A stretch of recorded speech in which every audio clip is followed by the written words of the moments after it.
Sir ఈ elections టైంలో AP వ్యాప్తంగా చూసుకుంటే వైలెన్స్ అనేది పెరిగిపోయింది సార్. పల్నాడు ఇంకొన్ని ప్రాంతాల్లో ఇంకా అల్లర్లు జరుగుతూనే ఉన్నాయి. అసలు ఎవరు చేయిస్తున్నారు? ఏ పార్టీ చేయిస్తుంది? మరి ఈసీ ఏం చేస్తుంది అసలు? ఎందుకు అడ్డుకోలేకపోయింది సార్ దీన్ని? యాక్చువల్‌గా ఈసారి 2019తో పోలిస్తే పోలింగ్ పర్సెంటేజ్ పెరిగింది. నిన్న రిలీజ్ చేసింది 80.66%. లాస్ట్ ఏమో 79.80%, 80% హ్మ్. 2019లో. అది కొద్దిగా దాదాపు ఒక 1% వరకు పెరిగింది. సో, పోలింగ్ రోజు నిజానికి పోలింగ్ ముందు రోజు నుంచి కూడా వైలెన్స్ స్టార్ట్ అయింది. పోలింగ్ రోజు కూడా చాలా చోట్ల జరిగింది, కానీ అది పెద్ద స్థాయిలో లేదని చెప్పుకోవచ్చు. అయితే పోలింగ్ అయిపోయిన తర్వాత పోస్ట్ పోల్ వైలెన్స్ అనేది పెద్ద ఎత్తున జరిగింది. మామూలుగా కూడా ఇది రెగ్యులర్గా కూడా జరిగేది. ఎందుకంటే ఓడిపోతున్నాం అనుకునే వాళ్ళకి ఎక్కువ కోపం ఉంటుంది, యాంగర్ ఎక్కువ ఉంటుంది. అంటే పలానోళ్ళు మోసం చేస్తారనే ఇది ఉంటుంది, లేదా అక్కడ రిగ్గింగ్ చేస్తారనే ఒక ఇన్ఫర్మేషన్ వాళ్ళకు ఉంటుంది. ఇలాంటి వాటితో ఓడిపోయిన వాళ్ళ ఆ కోపంలో రెండోది ఏంటంటే గెలుస్తున్నాం అనుకున్న వాళ్ళు రెచ్చగొట్టడం కూడా కనిపిస్తుంది. సో ఈ 2 కారణాల వల్ల జరుగుతుంటాయి. సో అందుకని పోలింగ్ తర్వాత కూడా కొన్ని సెన్సిటివ్ ఏరియాలను గుర్తించి అక్కడ అప్రమత్తంగా ఉండాల్సిన అవసరం రాష్ట్ర యంత్రాంగం మీద ఉంటుంది. సో అది కనిపించినట్లు లేదు ఈసారి మనకి తీసుకుంటే. మామూలుగా ఇప్పుడు ఎక్కడెక్కడ జరుగుతుందని చూస్తే ఫస్ట్ పల్నాడు రెంటాలతో ప్రారంభమైంది ఇది. ఆ తర్వాత మాచర్ల, నరసరావుపేట, వినుకొండ ఈ ఏరియాలకంతా విస్తరించింది. రబ్బర్ బుల్లెట్లు కూడా ప్రయోగించాల్సి వచ్చింది. గురిజాల్లో ఎమ్మెల్యే కాసు మహేష్ రెడ్డి ఇంటి మీద దాదాపు 300-400 మంది తెలుగుదేశం వాళ్ళు వెళ్ళి దాడి చేశారని తెలుగుదేశం పత్రికలోనే చెప్తున్నారు. అది వాళ్ళేమో దాడిగా కాకుండా విరుచుకుపడ్డారు కార్యకర్తలు వెళ్ళి అని, అంటే ఒక ఎనిమి మీద విరుచుకుపడినట్టు విరుచుకుపడ్డారని రాస్తున్నారు. క్లియర్గా అది దాడి. సో అట్లాగే అనిల్ కుమార్ యాదవ్ అండ్ కాసు మహేశ్వర్ రెడ్డి ఇద్దరు వెళ్ళినప్పుడు కూడా అక్కడ అల్లర్లు జరుగుతున్నాయని, వీళ్ళ వైసీపీ వాళ్ళ బాధితుల్ని పరామర్శించడానికి వీళ్ళు వెళ్ళారని వీళ్ళు చెప్తున్నారు. వాళ్ళేమో దాడులు చేయడానికి వచ్చారు, తిరగబడే వాళ్ళని తరిమారని వాళ్ళు చెప్తున్నారు. ఇదేంటంటే ప్రతిదీ మనకి 2 వెర్షన్లు అయిపోయినాయి. ఏది ఒక బ్యాలెన్స్డ్గా న్యూస్ చెప్పే ఏజెన్సీ కానీ లేకపోతే ఛానల్స్ కానీ ఆల్మోస్ట్ లేవు. అసలు లేవని చెప్పను, బట్ ఆల్మోస్ట్ లేవు. 2గా విడిపోయినాయి. ఎవరైనా ఉంటే కూడా వాళ్ళని ఎలక్షన్ టైంలో 2 పార్టీలు డబ్బులతో కొనేస్తారు. కాబట్టి బ్యాలెన్స్గా అసలు ఏం జరిగింది, ఇరువైపులా తప్పు ఉంటే ఇరువైపులా తప్పు ఉంది అని చెప్పే న్యూస్ మీడియా అనేది మనకి ఆల్మోస్ట్ లేకుండా అయిపోయింది. అందుకనేమో వీళ్ళ తెలుగుదేశం వెర్షన్ ఏమో మొత్తం వైసీపీ వాళ్ళే చేస్తున్నారు అన్నట్టు వీళ్ళు మాట్లాడతారు, అటు వైసీపీ వెర్షన్ ఏమో కంప్లీట్గా తెలుగుదేశం వాళ్ళే చేసినట్టు మాట్లాడతారు. అయితే మనం సోషల్ మీడియాలో కొంత పరిశీలిస్తే మనకు సత్యం అర్థమవుతుంది. దీంట్లో ఈ పల్నాడు తర్వాత గురిజాల ఈ ఏరియాల్లో మాత్రం తెలుగుదేశం వాళ్ళే వైలెన్స్ చేస్తున్నట్టు వాళ్ళ మీడియా చూస్తే అర్థమవుతుంది. వాళ్ళ మీమ్స్ అవన్నీ కూడా ఎట్లా ఉన్నాయంటే అనిల్ కుమార్ యాదవ్ని తరిమి కొట్టారు, తర్వాత తనూరు కాసు మహేష్ రెడ్డిని తరిమి కొట్టారు, గోపిరెడ్డి శ్రీనివాసరెడ్డి ఇంటి మీద దాడి చేశారు, దాడి అనలేదు వాళ్ళు, అదే విరుచుకుపడ్డారు. ఇలాగా వాళ్ళు రాసుకుంటున్నారు. అంటే మేము విజయం సాధించామని రాసుకుంటున్నారు. అంటే అర్థమేమి, వాళ్ళ దాడిలో వాళ్ళదే పై చేయనట్టే కదా.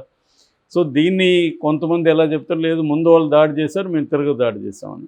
ఇప్పుడు ఫర్ ఎగ్జాంపుల్ చంద్రగిరి ఉంది. చంద్రగిరిలో ఫస్ట్ పులవర్తి నాని మనుషులు వైసీపీ వాళ్ళ మీద దాడులు చేస్తే వాళ్ళు వచ్చి ఇక్కడ ఆయన్ని అటాక్ చేశారు, ఆయన మీద దాడి చేశారు, ఆయనకి గాయాలైనాయి.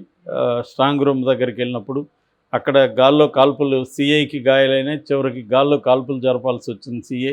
అక్కడ 144 సెక్షన్ పెట్టారు. సో ఓవరాల్గా ఎవరిని అనేది పక్కన పెట్టేయాలి మనం. ఎందుకంటే మనం వెళ్ళి ఇవన్నీ ఫ్యాక్ట్ ఫైండింగ్లు చేస్తే కానీ తెలియవు. అఫిషియల్గా గవర్నమెంట్, ఇంతకుముందు గవర్నమెంట్ అయితే అఫిషియల్గా ఎవరన్నా ఒకరు లెక్క చెప్పేవాళ్ళు. ఇప్పుడు అది కూడా లేదు. ఈసీ కూడా దీని మీద చేతులెత్తేసినట్టుగా మనం కనపడుతుంది. ఈసీ బాధ్యత చాలా పెద్ద ఎత్తున ఉంది ఈ వైలెన్స్కి. ఎందుకంటే సెన్సిటివ్ ఏరియాస్లో వాళ్ళు చాలా చోట్ల మనకు వస్తున్న రిపోర్ట్ ఏంటంటే ఎక్కువగా వైలెన్స్ జరిగిన చోట పోలీసులు లేరని, ఒకరు ఇద్దరు కంటే కూడా కానిస్టేబుల్ లేరని. సో ఇది ప్లాన్డ్గానే చేశారనేది వైసీపీ ఆరోపిస్తుంది. అంటే చంద్రబాబు ముందే పిలిపించాడు, మన వాళ్ళు 11 లోపల పోయి ఓట్లేసేయండి అని.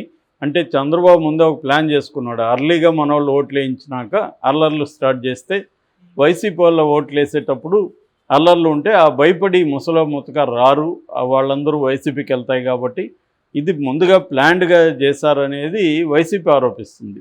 సో అందుకనే చంద్రబాబు తెలుగుదేశానికి ఓట్లంతా కూడా అర్లీగా పడ్డాయి, ఆ పర్సంటేజ్ ఎక్కువ ఉంది. దాని తర్వాత వైసీపీకి చెందిన రూరల్ నుంచి ఆడవాళ్ళు కావచ్చు, వృద్ధులు కావచ్చు, వీళ్ళంతా వైసీపీకి వేస్తారు కాబట్టి భయభ్రాంతం చేస్తే వాళ్ళు రారు అనేది ముందుగానే చంద్రబాబు దీన్ని ప్లాన్ చేసి అందుకనే 11 కంతా మనోళ్ళు వెళ్ళి ఓట్లేయండి అని ఒక పిలిపించాడు. దీనికి తగినట్టే ఈసీ కూడా ఎక్కడెక్కడైతే వైసీపీ వీక్గా ఉందో, తెలుగుదేశం బలంగా ఉందో అక్కడ మనుషులను పెట్టకుండా, పోలీసులను పెట్టకుండా వైసీపీ బలంగా ఉన్న చోట పోలీసులను పెట్టారు అనేది కూడా ఒకటి వస్తుంది. ఏదేమైనా ఇందులో ఎంత నిజం ఉంది అనేది పక్కన పెడితే ఖచ్చితంగా మాత్రం ఈసీ వైఫల్యం కనిపిస్తుంది. ఎందుకంటే ఈ మామూలుగా ఇలాంటప్పుడు ఏం చేస్తారంటే ప్రతి ఏరియాలో ఉండే రౌడీ షీట్లను గుర్తించి వాళ్ళని ముందుగానే అదుపులోకి తీసుకోవడం, ఎక్కడెక్కడ అల్లర్లు జరుగుతాయి చూడడం జరుగుతుంది. ఈసీ ఏం చేసింది, దాదాపు 29 మంది పోలీస్ అధికారులని మార్చింది. ఆ స్థానంలో వేరే వాళ్ళని కొత్తగా పెట్టినప్పుడు వాళ్ళకి అక్కడ పట్టు ఉండకపోవచ్చు. పాత పోలీస్ ఆఫీసర్లకి అయితే ఎవడోడు రౌడీ ఉంది, ఎక్కడెక్కడ ఏం అల్లర్లు జరుగుతుందో ఒక ఇన్ఫర్మేషన్ నెట్వర్క్ ఉంటుంది. వీళ్ళు వెళ్ళారు, వాళ్ళ దగ్గర ఈసీ పని చేయించుకోలేదు, మార్చడం మాత్రం ఈసీకి తెలుసు కానీ పని చేయించుకోవడం తెలియదు అన్న విమర్శలు కూడా వస్తున్నాయి. ఏదేమైనా ముందస్తు జాగ్రత్తలు ఈసీ తీసుకోవడంలో ఫెయిల్ అయింది, తగినంత పోలీస్ ఫోర్స్ని పెట్టడంలో ఫెయిల్ అయింది అనేది క్లియర్గా చెప్తున్నారు. ఎప్పుడైనా కూడా నేను ఇంతకుముందు కూడా చెప్పాను, ఇంత గ్యాప్ ఉండడం మంచిది కాదు ఎన్నికల్లో. ఎందుకంటే గవర్నమెంట్ లేకుండా ఈసీ అనేది గవర్నమెంట్ నడపడానికి ట్రైన్డ్ కాదే ఆ వ్యవస్థ, ఎక్విప్డ్ కాదు. సో వాళ్ళేమో ఉన్న వాళ్ళని పని చేయనీరు, వీళ్ళు పని చేయరు. అలాంటి ఒక గాల్లో ఏలాడే కైండ్ ఆఫ్ వ్యవస్థ ఇది. ఒక నెల రోజులు ఉంటే మాత్రం ఇంకా మనకి ఏం అల్లర్లు ఉంటాయో తెలీదు. ఇది ఎందుకంటే గందరగోళం క్రియేట్ చేసే మీడియా, గందరగోళం క్రియేట్ చేసే పొలిటికల్ నాయకులు ఉన్నారు ఇక్కడ తప్ప సమస్యని సాల్వ్ చేయాలనే మీడియా లేదు, ఇటు రాజకీయ నాయకులు లేరు. ఇద్దరు కూడా పెంచుతున్నారు మనకి. ఈవెన్ చంద్రబాబు కూడా దీన్ని ఆపమని పిలుపు ఇవ్వలేదు, జగన్ అసలు పట్టించుకోవట్లేదు. క్లియర్గా వాళ్ళు కూడా ఎస్కేప్ అవుతున్నట్టే మనకు అర్థమవుతుంది. చంద్రబాబు పిలిపివ్వాలి కానీ వాళ్ళు ఏం చేస్తున్నారు, ఇండైరెక్ట్గా వాళ్ళు తిరగబడని మీరు అన్నారు. తిరగబడ్డమా దాడి చేయడమా? ఇద్దరు కూడా తిరగబడని మీరు అంటున్నారు. ఇద్దరిని కలిసినప్పుడు మా వాళ్ళు బాగా తిరగబడ్డారు సార్ అని వైసీపీ వాళ్ళు చెప్తారు, మా వాళ్ళు బ్రహ్మాండంగా ఎదిరించారని తెలుగుదేశం వాళ్ళు చెప్తున్నారు తప్ప ఇక్కడ వైలెన్స్ని అరికట్టడానికి ఏం చేయాలి రెండు వైపుల నుంచి అనేది ఎవరికి లేకుండా పోయింది. సో దీనివల్ల కూడా వైలెన్స్ బాగా పెరుగుతుంది. సో ఇక తాడిపత్రిలో ఆల్రెడీ ఎప్పటి నుంచో ఉంది, అది ఈసీకి తెలియాలి కదా ఎక్కడెక్కడ ఏరియాలో ఉన్నాయి. తాడిపత్రి అంటేనే అది పచ్చగడ్డేస్తూ బొగ్గుమనే ఇద్దరికి, పెద్దారెడ్డి కానీ జేసీ ప్రభాకర్ ఇద్దరు కూడా ఒకరికొకరు ఎవరు తీసుకోరు. ఒకప్పుడు పెద్దారెడ్డి జేసీ వాళ్ళ అనుచరుడే, సో వాళ్ళకి వైరం ఉంది. సో పెద్దారెడ్డి కూడా ఎవరిని సీఎం స్థాయిని వ్యక్తిని కూడా క్యార్ చేసే వ్యక్తి కాదు ఆయన. ఇంకా జేసీ మనకు తెలుసు, ఆయన ఎవరిని క్యార్ చేయడని మనం అనేకసార్లు ఆయన వీడియోలు చూస్తే తెలుస్తుంది. సో ఇద్దరు అలాంటి వాళ్ళు ఉన్నప్పుడు అక్కడ ఎస్పీ స్థాయి వ్యక్తిని గాయపడే స్థాయికి వెళ్ళిందంటే ఇంకా మనం అర్థం చేసుకోవచ్చు. సో ఎవరు మొదలుపెట్టారు, ఎవరు దీంట్లో కల్ప్రిట్ అని తేల్చడం కంటే కూడా ఈ వైలెన్స్ని ఎలా ఆపాలి ప్రజలు, ఎందుకంటే దీంట్లో మధ్యలో బలయ్యేది పేద ప్రజలే. ఎప్పుడు కూడా ఇంతకుముందు ఫ్యాక్షన్ వైలెన్స్లో కూడా బలయ్యింది ఎవరు అంటే పేదవాళ్ళే. వాళ్ళని మందు పోసో ఇంకోటి చేసో రెచ్చగొట్టి వాళ్ళని ఇన్ఫాంట్రీ బలం అంటాం, అంటే సైన్యంలాగా వాళ్ళని వాడుకొని వాళ్ళు చచ్చిపోతారు, జైలుకి వెళ్తారు. ఇదే ఫ్యాక్షన్లో జరిగిందంతా కూడా.